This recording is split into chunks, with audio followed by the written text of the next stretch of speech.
You have got to be kidding me. This whole issue is because of you. Why haven't you paid for the accommodation yet? Because you are the one who left me behind. Just bring the money here. I am not going to do that because I was the one abandoned. I never even wanted to go on that trip in the first place. My husband and I have been married for 6 years. We have a 5-year-old daughter, and she is my greatest source of joy. Watching her grow and learn new things every day makes me feel like all my struggles are worth it. However, my relationship with my husband is worse than ever. Things between us have become so toxic that every conversation turns into an argument.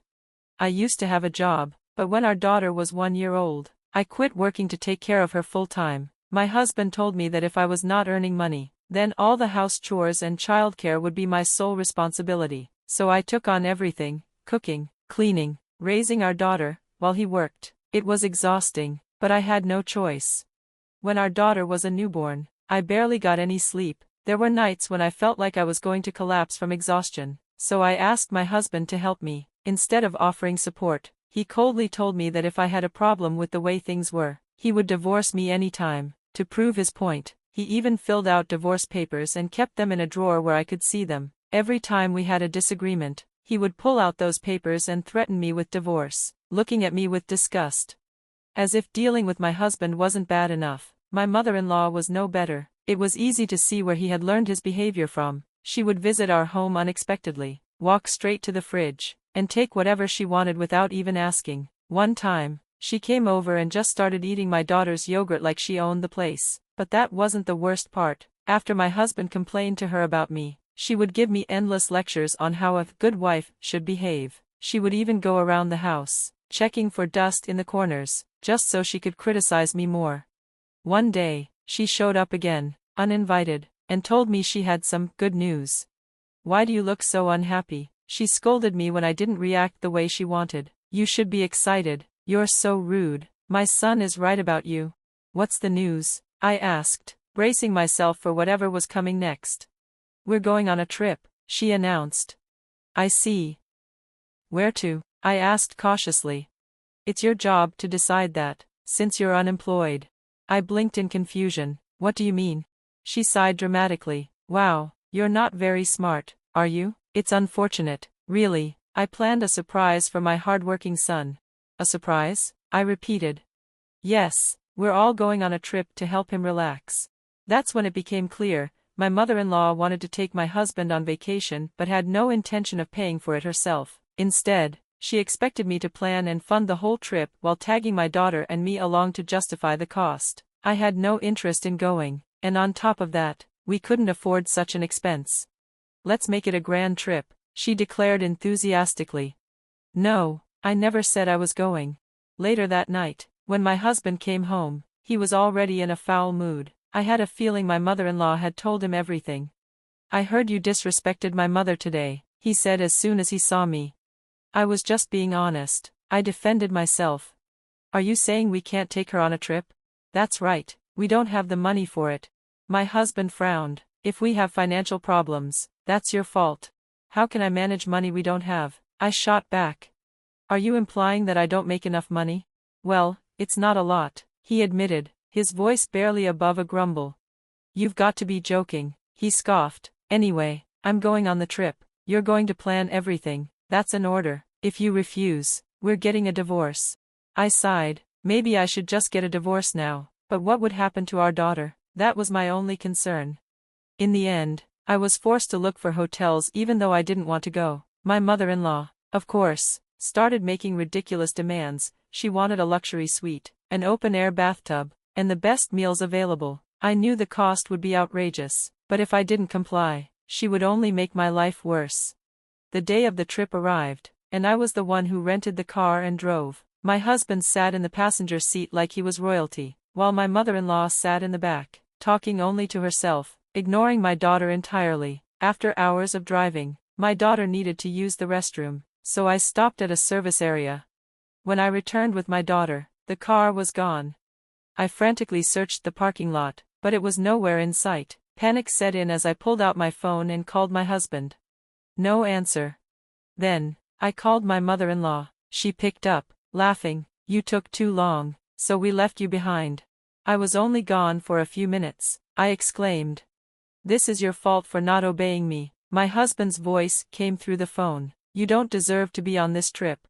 Was this your plan all along? I asked. Fine, I can handle myself, but what about our daughter? What about Maya?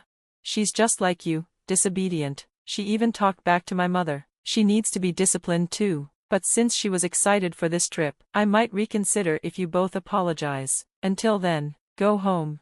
Then he hung up. I looked down at my daughter. Mom, are you okay? Did Dad and Grandma leave us? She asked, her small voice trembling. Yeah, they did, I admitted. They're really mean, she said, frowning. Yeah, they are. Are we going home? I nodded. But you were looking forward to this trip. Only because I wanted to go with you. Mom, if you're going home, I want to go home too.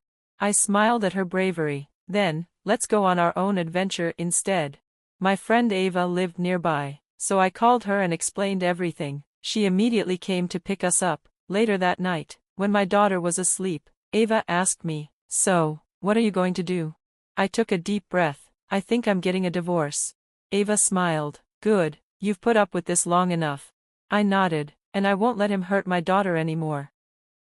I took a deep breath as I opened the drawer and pulled out the divorce papers I had signed. The weight of the moment pressed heavily on me, but I knew this was the right decision. I asked Ava to sign as a witness, and my mother-in-law's name was already written in the other witness box. With everything in place, I was able to file the divorce papers immediately. 3 days after returning home from the service area, I dropped my daughter off at kindergarten and was about to relax when my phone rang. As soon as I answered, an angry voice burst through the speaker. You've got to be kidding me. You're the one with the problem here. Why haven't you paid for the hotel? I sighed, already exhausted from the conversation before it even began. Because you're the one who left me. You should have paid in advance. Oh really? Then tell me why the bill is $6,000. Why should it cost that much? I scoffed at his response. It's the result of fulfilling all of your dear mother's wishes. His tone became more demanding. Get over here with the money right now.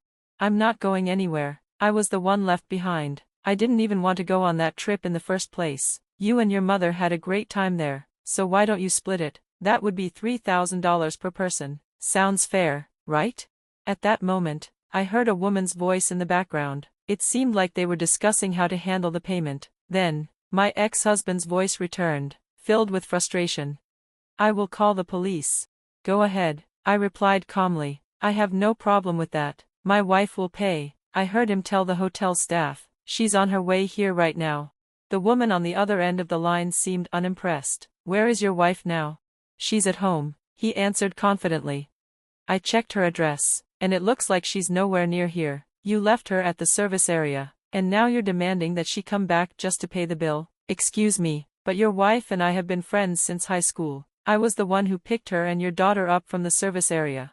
My old friend, Ava, had come to my rescue that day. When I called her for help, she didn't hesitate. She owned a well-known hotel, and out of kindness, she had offered me a place to stay for free. I remembered our high school days when she struggled with her future. She had dreams beyond her family's hotel business, but as the only daughter, she had no choice but to take over. She once cried over it, and I was the one who encouraged her. Now, she saw this as her chance to return the favor. She continued speaking, her voice firm. I told her she didn't have to pay. She was my guest. But you? I have no personal connection with you. You are just hotel guests, and as guests, you are required to pay the full price. There was silence for a moment before my ex-husband desperately tried to negotiate. Look, why don't you charge it to your credit card for now and have my wife pay you back later?